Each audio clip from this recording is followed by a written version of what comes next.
Do you have questions about your health? Do you need to find out what's keeping you from feeling your absolute best? If so, your intuition has guided you to the right place. I am Dr. Charlize, and welcome to the Art of Healing podcast community. In this podcast, we explore all topics in health and wellness, from Reiki to functional medicine, energy medicine, chakras, and meditation.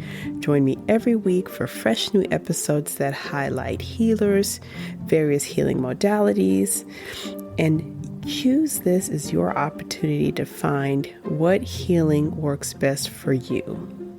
If you want to learn more about me, simply Google at Dr. Charlize. Enjoy.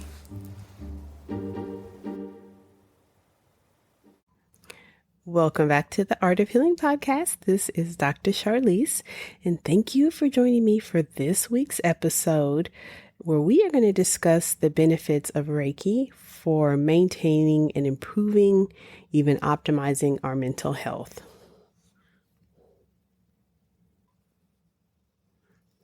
Before we get into this podcast, if you are listening before the date, May 25th, 2024, we have a chance to connect live. I will be holding a live Zoom meeting call in which you can dial in or join by video.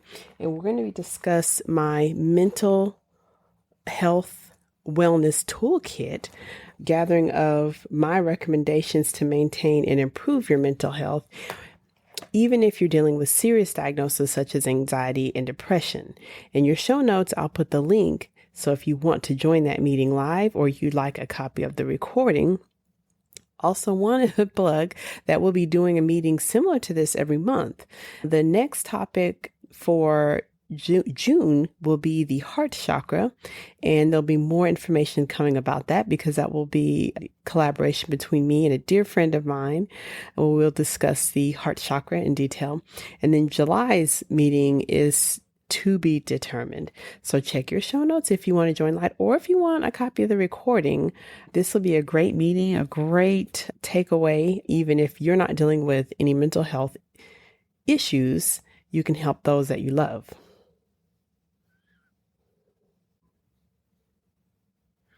May is Mental Health and Wellness Awareness Month.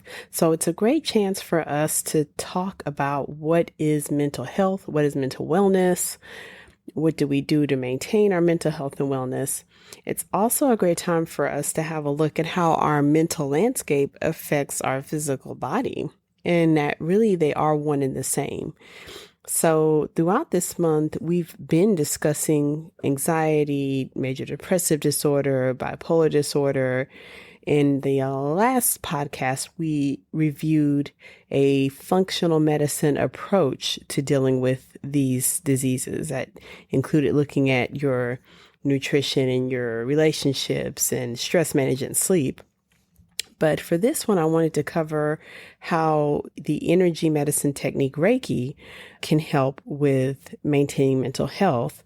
And during the live meeting, we'll actually practice some of these techniques. You may be familiar with Reiki, but if you're not, Reiki is a healing technique that originates from Japan. It's over 100 years old, and it was discovered by the first Reiki master after he spent several weeks in high meditation and fasting, in which he was channeled this form of energy healing. The basis of Reiki healing is that it's not actually new. It's just been rediscovered. And the practice of Reiki is in a format that those of us here on earth can easily learn, become attuned to, and can use in our daily lives. The important thing to know about Reiki is it is channeling energy from a source that we consider higher, a healing intention, so that it can't do any harm. And it can be used on people, it can be used on pets, it can be used on objects. Reiki can also be used on events. It can be sent into the future or into the past. Reiki can be sent to other locations. But the main idea with Reiki is you set a healing intention or intention to help or improve or aid in some way, and then you channel energy. So even if you're not a Reiki healer, you can actually do that. You don't really have to be certified in Reiki. However, I do plug that becoming a Reiki practitioner is therapeutic, and it's a tool that you can use on yourself simply and have your own healing sanctuary at home. So I'll make sure I included the show notes, my online course to become Reiki 1 certified. And while we're discussing it, I would like to start offering live Reiki classes, and the available formats can be in person if you're local or by Zoom. So I'm going to put a sign up sheet if you would be interested in learning about either one of those, doing a live course this summer for Reiki 1.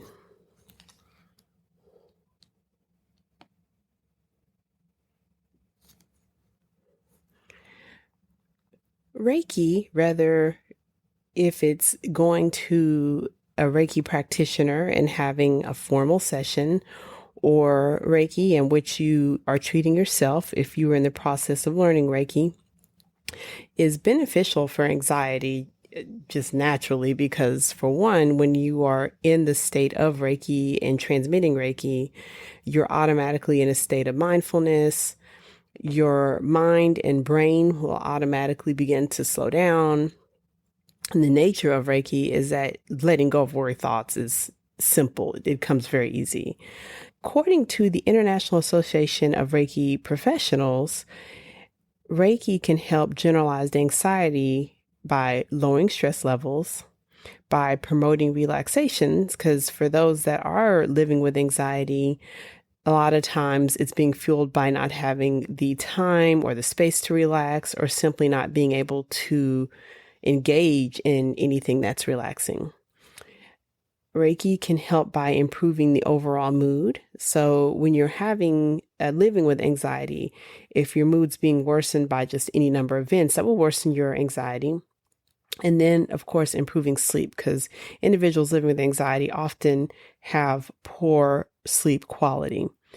And I'll put a link in the show notes. The authors have posted some evidence-based research about how Reiki, which when it's studied, can be one of the more difficult healing modalities to study. In evidence-based medicine, you often need some kind of blinding. So you need to have a group of people that are just alike. One get the treatment, one don't, but they shouldn't know it. And then you have something you can track to see how they improve. So that can be difficult to do in a healing modality like Reiki, but they have pulled a few research articles concerning Reiki's and its scientific benefits as far as anxiety.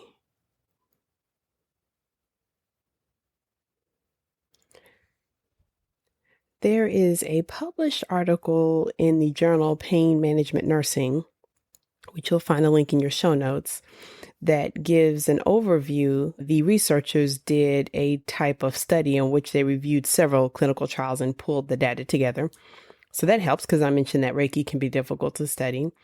But in their study, what they did was looks like 49 articles to figure out if Reiki was beneficial with pain and anxiety. And it does appear that these nurses saw clinical improvement in pain and anxiety in adults that were undergoing breast biopsy, as well as in adults living in the community living with chronic pain. And when it comes to something like Reiki, because it's low risk, it's definitely worth trying for anxiety. Really, your biggest risk, I'll tell my clients, is you may fall asleep during the session, but if you had anxiety, you probably need to sleep anyway.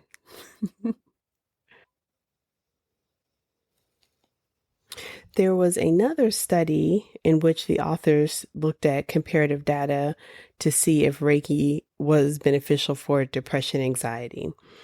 And this article is really nice because it gives us a fair and balanced conclusion, which is that the authors here did not necessarily find that Reiki was beneficial, but they didn't find that it was harmful.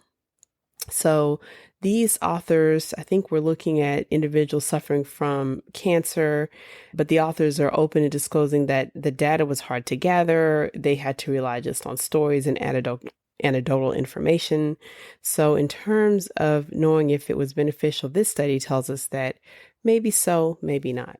But I think the conclusion we can take is that if you're wanting to work with your anxiety naturally, trying Reiki at least once won't hurt.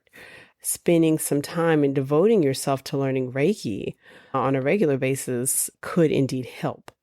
When I'm working with my own clients that are dealing with anxiety, the biggest benefit that comes is the time they get to relax. And when we're in a Reiki session, that's a sacred space where we really block out the world. So that allows them to go deep within themselves. And what I found is really helping recently with clients is that I describe to them the energy shifts and blockages. I go ahead and just tell them during the session. And the realization I'm seeing is really moving them forward as far as releasing what they've been hanging on to. And depending on where you are in your life, that may not be a luxury you have, especially if you've been very busy or overwhelmed. Having a moment or two just to focus on yourself and realizing what's happening in your body on a physical level, on a spiritual level, on an energetic level can be really beneficial. Major depressive disorder is characterized for many people living with it with an element of severe fatigue and what's called apathy, lack of feeling emotions. Also can go with this are the physical symptoms such as pain that can't be alleviated with most treatments and just an overall feeling of unwellness. Reiki can help with most elements of depression. Doing some research on it, it's similar data as far as Reiki can be helpful when it's studied in a clinical setting. There are some studies that show that it's helpful, some studies that show that it wasn't necessarily harmful. When I'm dealing with a patient who has depression, Reiki can absolutely be helpful. In those individuals, one thing I might bring up is considering more than one session because of the nature of depression and the energy stagnation that goes with it. Getting repeated sessions can be beneficial.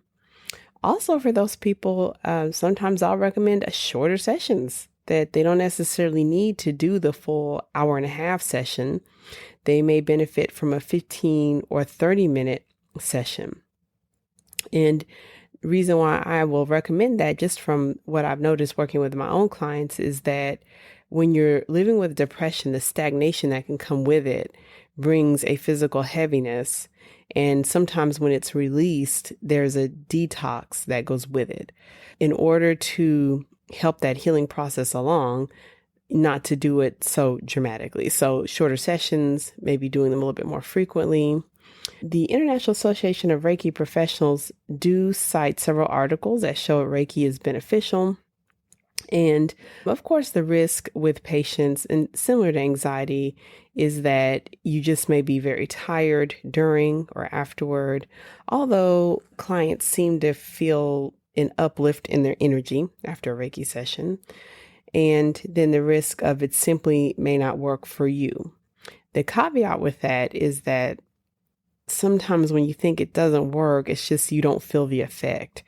But I've had clients come back even a few weeks afterward and tell me that, in fact, they did notice something. It just wasn't right away. Because it gets mysterious, and sometimes it's best not to get too much into, oh, did that work? Did it not work? What I encourage people is that when you seek something like Reiki, you should be proud of yourself that you took a proactive step to heal yourself. You did something, you're doing something good. If nothing else, you should be proud of yourself for taking the effort. And when you're living with depression, that's huge. People with major depressive disorder often don't have energy or the drive to pursue things in terms of their healing.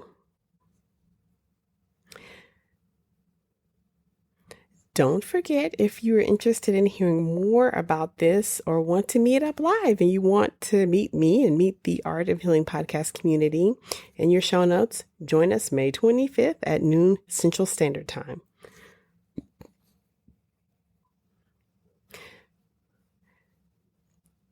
Beyond the diagnostic parts of mental health, there's an aspect of mental health that we can think about improving or augmenting or adding to.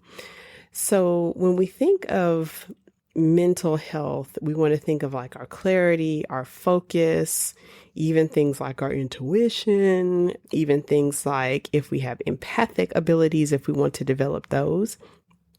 So something like a tool like energy medicine Reiki is a fantastic way that if you're actually in a good place, but you're curious and want to take yourself a little further, this is a great starter tool, is Reiki. One of the things that many folks are seeking is to improve their intuition or to strengthen their third eye. That's a great place, is working with Reiki. You can improve your clarity, improve your focus. You can calm your mind. And it's a powerful way to improve your intuition. When you practice Reiki, you're practicing using a healing intention. You can also do that with compassion. So practicing self-compassion's a great way. And then when you've done that enough, extending your compassion to others. That's similar to a meditation technique that's studied quite a bit, the metta meditation technique, in which you extend feelings of goodwill and compassion from yourself to others. And in a way that's, just like Reiki, where you're channeling good healing energy. That is a fantastic way not only to help yourself, but to help others and to take yourself beyond where you are now. So if you're in a good place, but you're wanting to figure out how to help others, but you're not sure how to, sometimes doing a metta meditation or compassion meditation can guide you on what you could do to help others if you feel you're in a good place and ready to do that.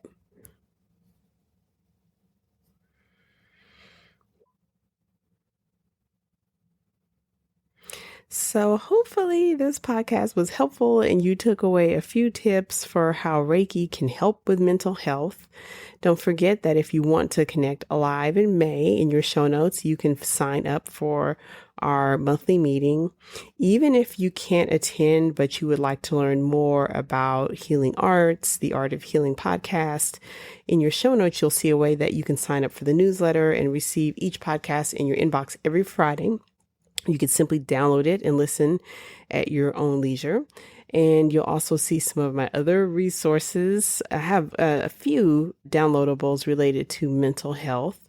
So in your show notes, there'll be ways to connect. Even if you aren't able to or don't feel ready to attend the next live meeting, there will be opportunities coming up. Also, if you have questions concerning energy medicine, functional medicine that you would like me to address in the podcast or my weekly newsletter, shoot me an email. I'll put my email address, charlize@healingartshealthandwellness.com, in the show notes. So great to connect with you today and look forward to hearing more from you and hope that this podcast was helpful. Please share with others if it was. Thank you, and we'll chat next week. Thank you so much for joining during this episode of the Art of Healing podcast. If you found this episode helpful, please leave a review. Also, you can check your show notes to find out how to get a copy of this and future episodes emailed directly to your inbox, available to listen to anytime. Finally, if you have questions or wish to connect to me, check your show notes to find out how we can get connected and find out how I can be of service to you.